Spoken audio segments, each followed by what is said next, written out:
Mesdames et messieurs, bonsoir et merci d'avoir choisi Canal 3 Bénin pour vous informer. Cotonou abrite une rencontre entre les ministres chargés de la sécurité de l'initiative d'Accra. C'est une rencontre qui intervient après 48 heures de réflexion menée par les chefs des services de renseignement des pays membres de l'initiative. Il s'agit d'une réunion stratégique pour prendre des décisions face à la recrudescence des attaques terroristes. C'est à la faveur de la 8e session ordinaire de l'organisation. Des travaux dirigés dans les écoles techniques de la commune de Cotonou. C'est une initiative de la municipalité. Il s'agit de séances de révision pour accompagner les différents apprenants en classe d'examen pour la session de 2022. Le lancement des travaux dirigés a eu lieu ce mercredi. Nous irons également à Ouida, la cité de Kpassé, pour prendre le pôle des préparatifs de la Journée internationale du souvenir de la traite négrière et de son abolition. Une journée célébrée le 23 août de chaque année. Les organisateurs ont donné une conférence de presse ce mardi pour informer le public sur le menu des manifestations. Voilà pour les titres. Mesdames et messieurs, à nouveau, bonsoir. Après 48 heures de réflexion menée par les chefs des services de renseignement des pays membres, les ministres chargés de la sécurité de l'initiative d'Accra se sont retrouvés ce mercredi à Cotonou pour prendre des décisions face à la recrudescence des attaques terroristes. C'est à la faveur de la 8e session ordinaire de cette organisation. Les détails avec Narcisse Alossé. Cotonou, point de convergence des ministres chargés de la sécurité de l'initiative d'Accra. Des membres de gouvernement venus pour la session de leur organisation, la 8e de l'histoire. Une session consacrée à la problématique de l'insécurité dans la sous-région et qui fait suite à 48 heures de réflexion menées par les chefs des services de renseignement des pays membres. Les 2 journées de travaux de nos experts ont abouti à des recommandations qui concourent à la conception de plans cohérents et relationnels pour faire face au terrorisme qui sévit dans la sous-région ouest africaine. Et ce sont ces recommandations qui sont soumises à l'appréciation des décideurs au cours de cette session. Ces membres des gouvernements du Burkina Faso, de la Côte d'Ivoire, du Ghana, du Niger, du Togo et du Bénin sont appelés à examiner les recommandations afin de prendre des décisions utiles pour la sécurité des populations dans la sous-région. C'est l'occasion de saluer les efforts fournis par l'ensemble de nos États dans le cadre de cette lutte que nous menons contre les forces du mal en général et le terrorisme en particulier. Qu'il me soit permis à cette étape de saluer la grandeur et le sens d'anticipation de nos chefs d'État et de gouvernement, et plus particulièrement de son Excellence M. Nana Akufo-Addo, président de la République du Ghana, en décidant avec ses pairs de porter sur les fonds baptismaux notre organisation sous-régionale qui se veut pragmatique, efficace et au service de la sécurité des populations. Des efforts salués après le passage en revue des résultats de l'opération dénommée Koudanlgou 4 zone 2 et surtout la synthèse des travaux de planification de l'opération baptisée Koudanlgou renforcée. L'opération Koudanlgou renforcée, au regard de sa nature, sera sans nul doute une première sur notre continent en matière de lutte contre le terrorisme et pourquoi pas une source d'inspiration pour les autres régions de notre continent et même du monde. Je reste convaincu que cette mission est à notre portée. Alassane Seydou a pour finir souhaité que toute la sous-région soit fière d'avoir identifié les pistes de solutions favorables au déclenchement avec succès de cette nouvelle opération. L'initiative d'Accra a été lancée en septembre 2017 par le Bénin, le Burkina Faso, la Côte d'Ivoire, le Ghana et le Togo en réponse à l'insécurité grandissante liée à l'extrémisme violent dans la sous-région. Une vingtaine d'observateurs internationaux à long terme en formation sur initiative de la division assistance électorale de la CEDEAO. C'est une rencontre d'échange qui porte sur les différents aspects de l'observation électorale, ses contraintes et spécificités en fonction du pays et également sur les divers axes du cycle électoral. La formation qui s'est ouverte à Freetown en Sierra Leone ce mardi 12 avril est soutenue techniquement par l'Institut électoral pour une démocratie durable en Afrique. Idriss Boukari pour plus de précisions. Une vingtaine d'observateurs à long terme venus de tous les pays membres de la communauté économique des États de l'Afrique de l'Ouest en formation ici à Freetown en Sierra Leone. Leur rôle est important dans le suivi et l'évaluation des processus électoraux dans la sous-région ouest africaine. Ce rendez-vous de renforcement des capacités est initié par la division assistance électorale de la CEDEAO avec le soutien de l'Institut électoral pour une démocratie durable en Afrique.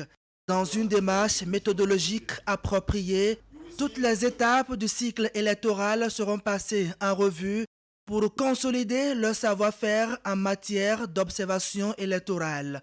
De la phase préélectorale à la phase post-électorale, en passant par la phase électorale elle-même.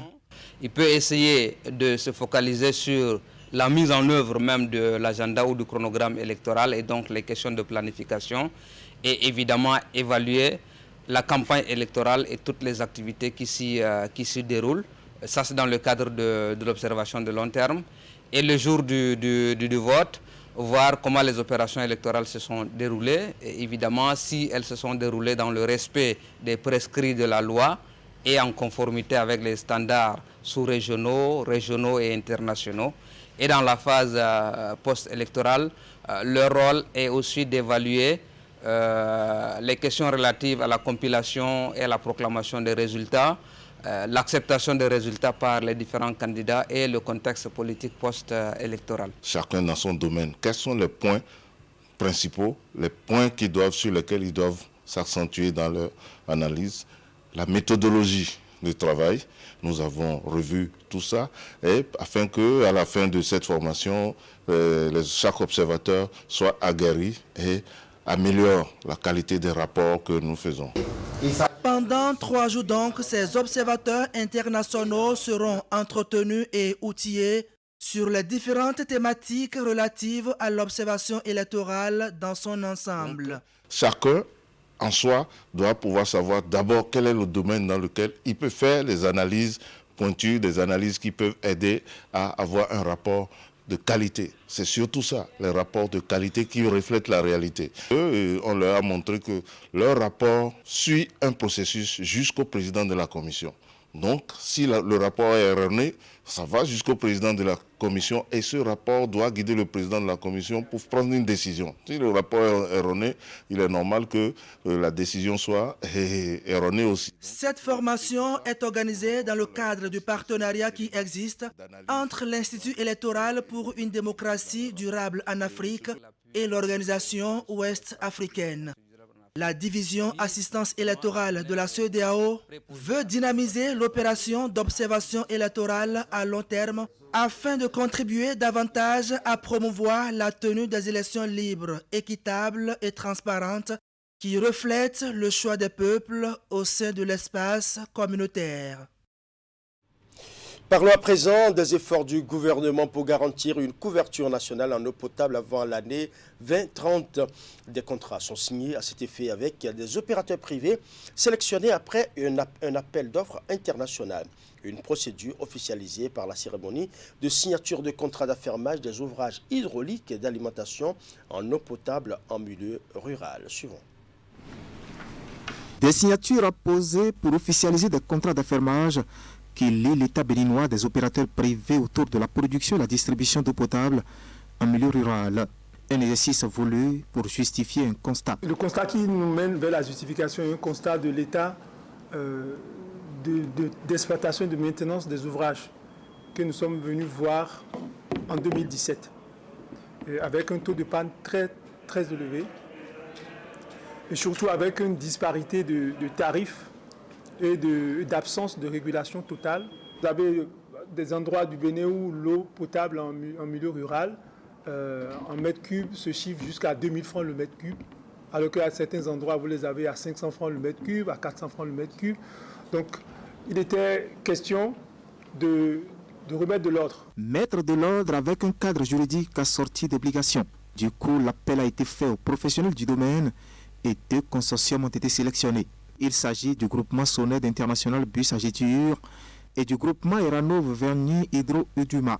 Leur mission, rationaliser l'intervention publique autour du patrimoine hydraulique de l'État en milieu rural. Et pour l'efficacité sur le terrain, l'un des groupements s'appuiera sur une société locale nommée Omilaye, l'eau source de vie en français. Cette société mobilisera l'expertise de ces 3 entités pour opérer dès à présent 421 addictions d'eau villageoise et 22 systèmes d'approvisionnement en eau potable multivillages. Mesdames et messieurs, Charles Baudelaire a dit « Quand tous les individus s'appliqueront à progresser, l'humanité sera en progrès. » Alors nous allons tous ensemble regarder dans la même direction, la direction du progrès, afin que chacun de nous puisse atteindre son objectif dans un cadre de relations gagnant-gagnant. Relation gagnant-gagnant pour l'exécution d'un projet d'une durée de 10 ans.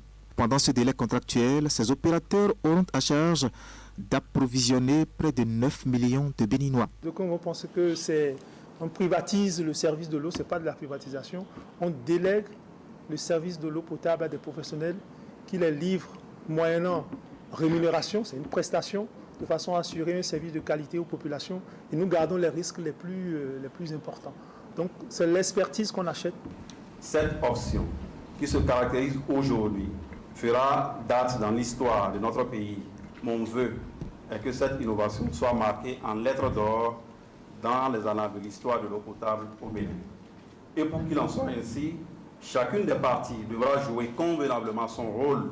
Le respect des termes, des contrats et leur esprit, fondé sur un service public durable et de qualité, sera l'ingrédient nécessaire, mais aussi obligatoire. Ce projet, qui fait figure de modèle en Afrique dans le domaine de l'approvisionnement en eau potable en milieu rural, est impulsé par le gouvernement. Son bras opérationnel reste à l'Agence nationale de l'eau potable en milieu rural, un établissement public à caractère social créé en 2017.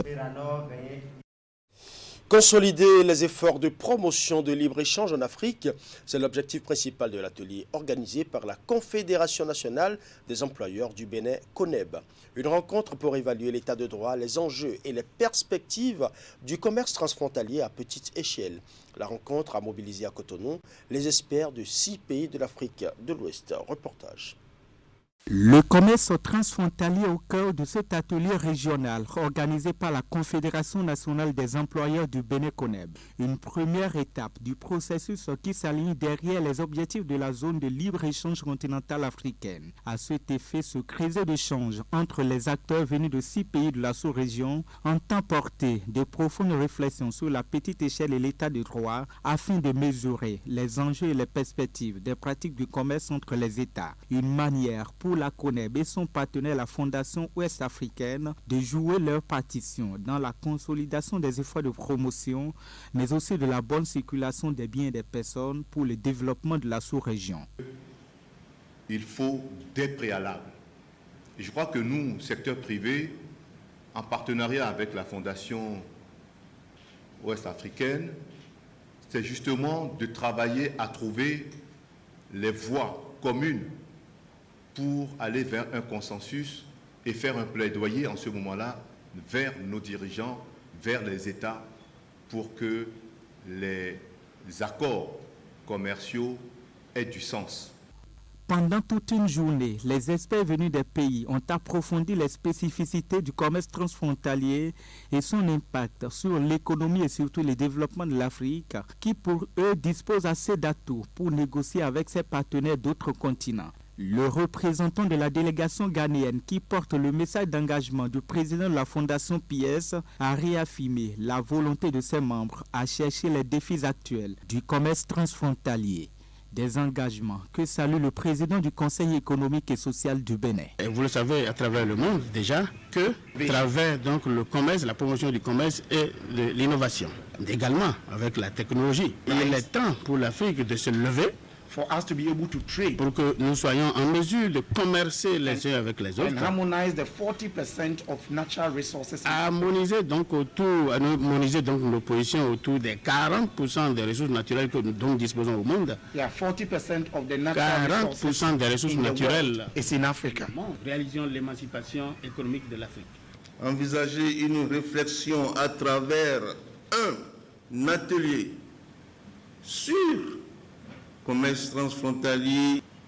Je ne peux que saluer l'initiative d'un tel atelier dont l'objectif est de renforcer l'inclusion, la promotion et la protection des petits commerçants transfrontaliers par le respect de l'état de droit.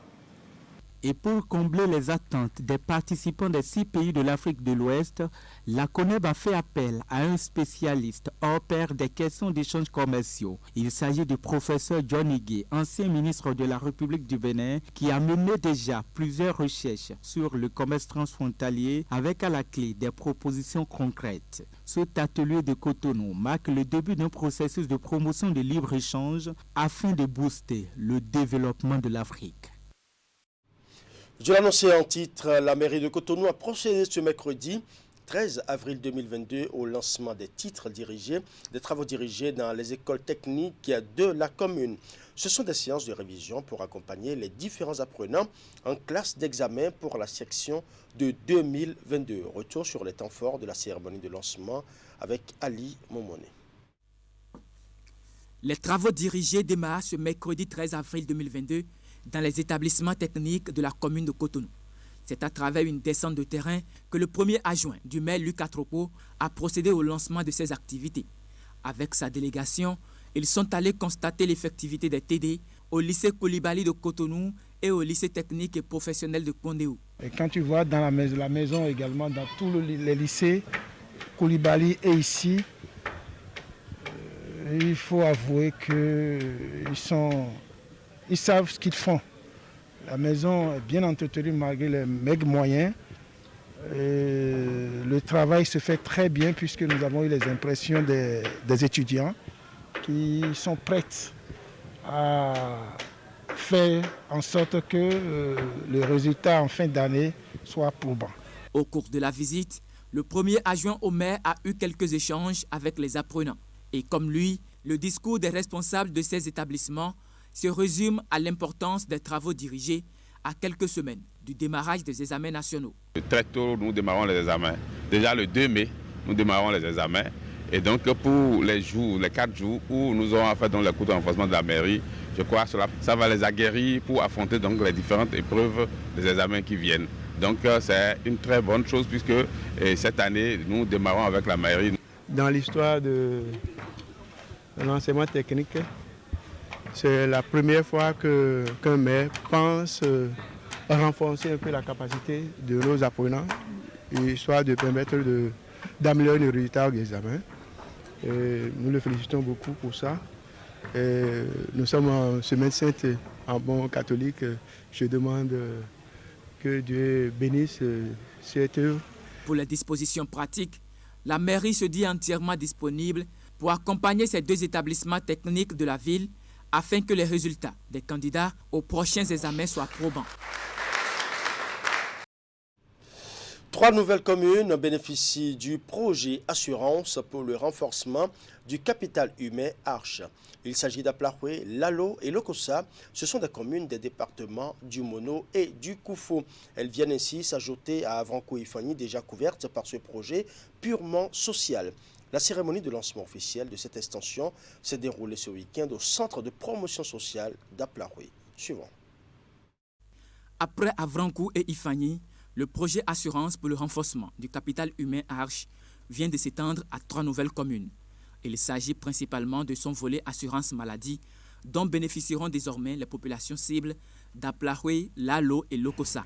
La commune d'Aplahoué s'honore et se réjouit d'avoir à abriter la présente activité de lancement d'un projet d'une si grande importance sociale dont la mise en œuvre impactera positivement et permettra, j'en suis persuadé, d'atteindre véritablement les objectifs de développement visés par le gouvernement et qui passent inévitablement par le développement et la généralisation d'une prise en charge sanitaire complète de notre capital humain.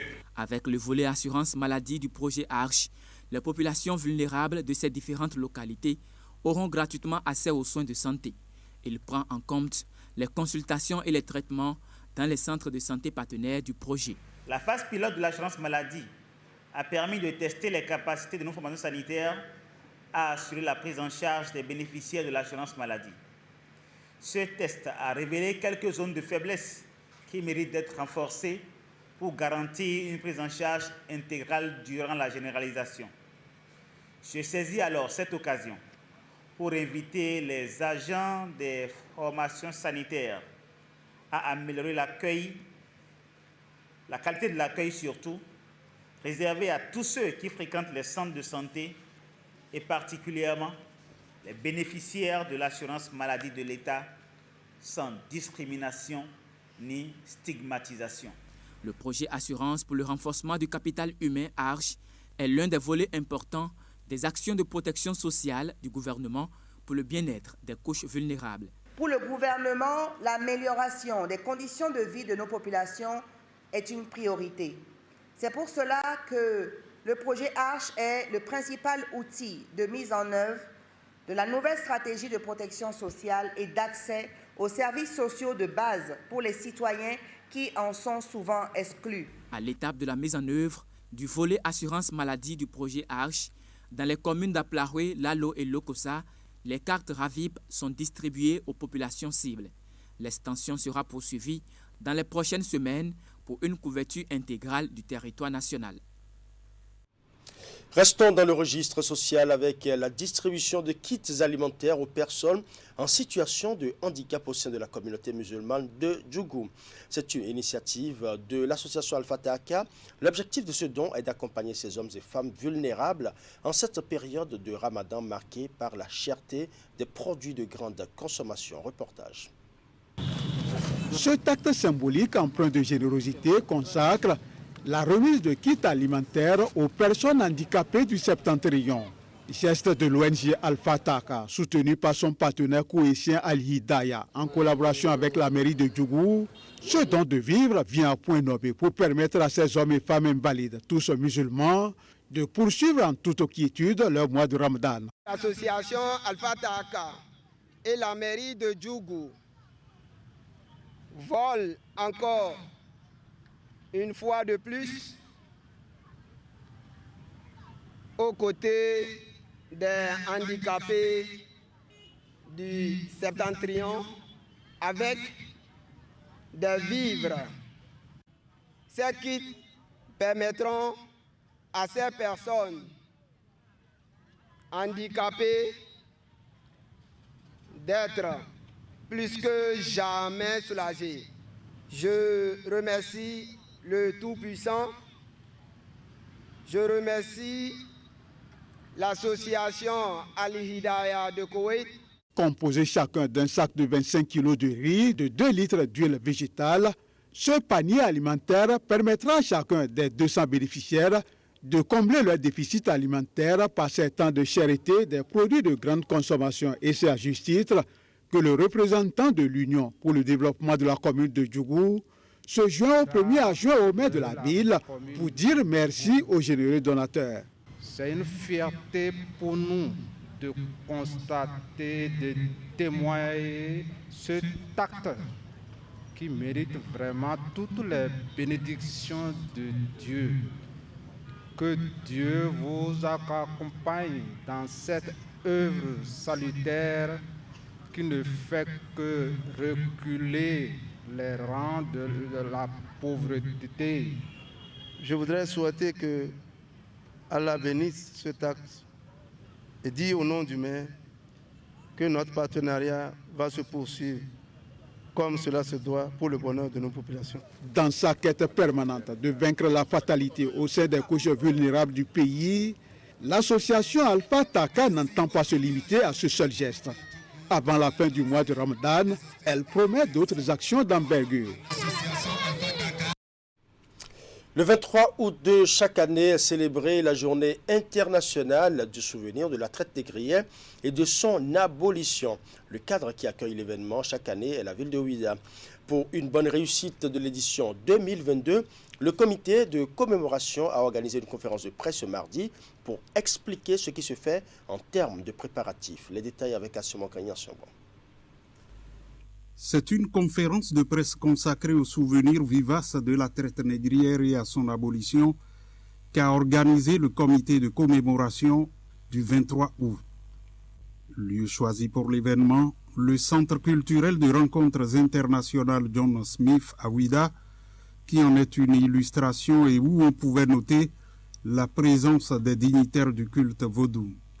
Tout comme eux, L'occasion était aussi offerte aux Béninois, aux institutions, fondations et associations de mémoire d'être informés de la prochaine organisation. La traite négrière et l'esclavage, c'est une tragédie qui a duré plus de 300 ans, mais qui avait connu une fin. Mais faut-il laisser sous silence ou oublier cette tragédie? C'est le lieu de vous parler de la GISNA et du SECOM 23 dans les détails et dans la suite. La Journée internationale du souvenir de la traite négrière a été instituée par l'UNESCO en 1998.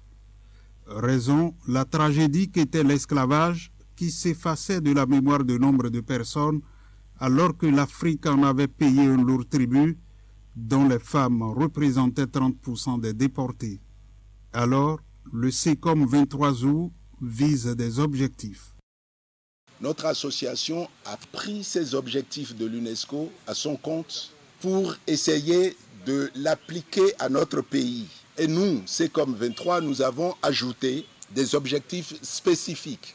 Premièrement, c'est rassembler d'abord les Béninois et les Afro-descendants du monde sur les lieux d'histoire de la ville de Ouidah pour communier ensemble. Deuxièmement, c'est de mettre en valeur et de partager le patrimoine culturel que nous avons ici à Ouidah.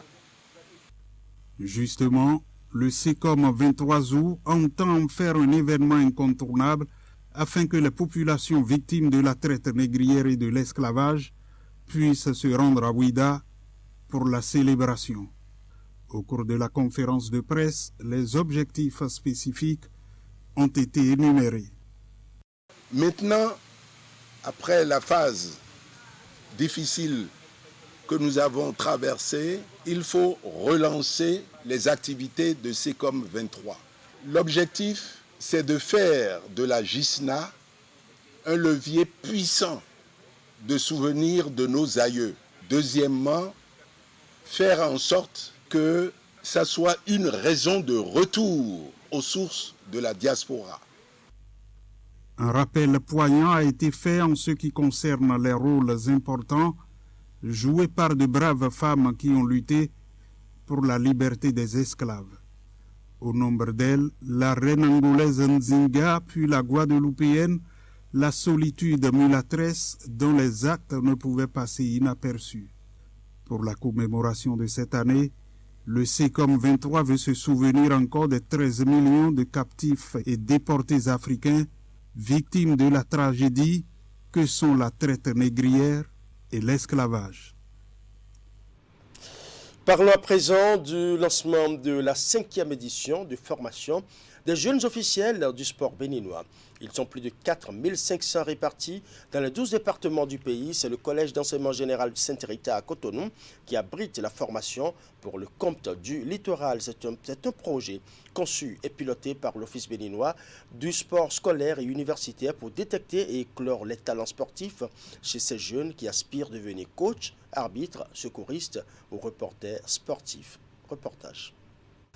Après le silence imposé par la Covid-19, la formation des jeunes officiels revient en force cette année pour sa 5e édition. C'est grâce à la ténacité de l'Office béninois du sport scolaire universitaire. Un projet ambitieux, jamais réalisé en Afrique et qui vise à planter les germes du sport d'élite à travers la formation de la pépinière. Nous voulons que demain, les gens soient surpris de constater qu'il y a de grands talents, de grandes stars qui sont sortis du Bénin à partir du programme que nous avons lancé depuis 2017. C'est toujours une grande joie pour moi d'accueillir le lancement officiel de ces activités qui nous a manqué après la pandémie de Covid-19 qui pratiquement a failli nous renvoyer dans le décor. Nous en sommes à la 5e édition et nous avons évolué d'amélioration en amélioration. Et je voudrais très sincèrement, au nom du ministre, leur dire merci. Merci pour la recherche de tous les jours en termes de qualité. Cette 5e édition de la formation des jeunes officiels ouvre la porte à une nouvelle discipline sportive qu'est le basketball et porte à 6 les filières de formation. C'est un projet que le ministre des Sports Osvaldo Meki chérit comme la prunelle de ses yeux parce qu'il croit au rêve d'un Bénin nouveau pour la révélation des jeunes talents sportifs. Le ministre des Sports est tellement fier de ce projet que cette année, le budget qui était minable a connu une évolution considérable. C'est ce qui a fait qu'aujourd'hui, vous avez constaté qu'il y a une discipline qui s'est ajoutée, le basketball. Et on a constaté que dans l'inscription, il y a plus de jeunes qui se sont intéressés au basket. Et je vous informe, à l'instar de la FIFA, qui a signé une convention de partenariat avec le Bénin, il y a la NBA qui est en passe de signer une convention de partenariat avec le Bénin. Le ministre des Sports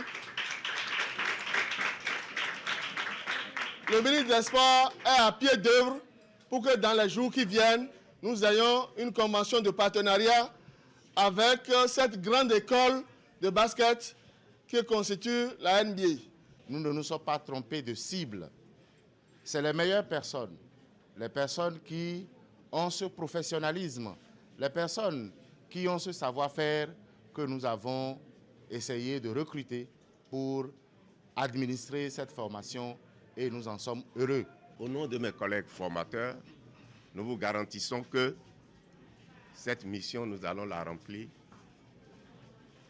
correctement, avec beaucoup d'amour, et nous ferons de sorte que l'objectif commence déjà par être atteint. Pour les enfants, le choix est déjà fait. La passion du sport peut devenir réalité. Ils savent ce qu'ils veulent réellement et s'engagent à se battre pour atteindre leurs rêves. Je suis là parce que j'ai une passion sur le football. Ça me plaît d'être de jouer au football et devenir un coach. J'ai choisi le football parce que c'est cette matière que j'aime. C'est la matière que j'aime. J'ai vu les coachs. Quand j'ai vu les coachs faire les entraîneurs, ça m'a plu pour être coach. Avec l'OPSU, bâtissons l'avenir sportif du Bénin. À l'instar des jeunes du littoral réunis ici au CEG Sainte-Rita de Cotonou, plusieurs enfants du Bénin suivent cette formation sur l'ensemble du territoire national dans leurs départements respectifs. 5 jours durant, plus de 4500 enfants seront entretenus par les meilleurs formateurs, rigoureusement sélectionnés par l'OPSU. Voilà, ce sera tout pour ce journal. Merci pour votre aimable attention. Bonne soirée chez vous.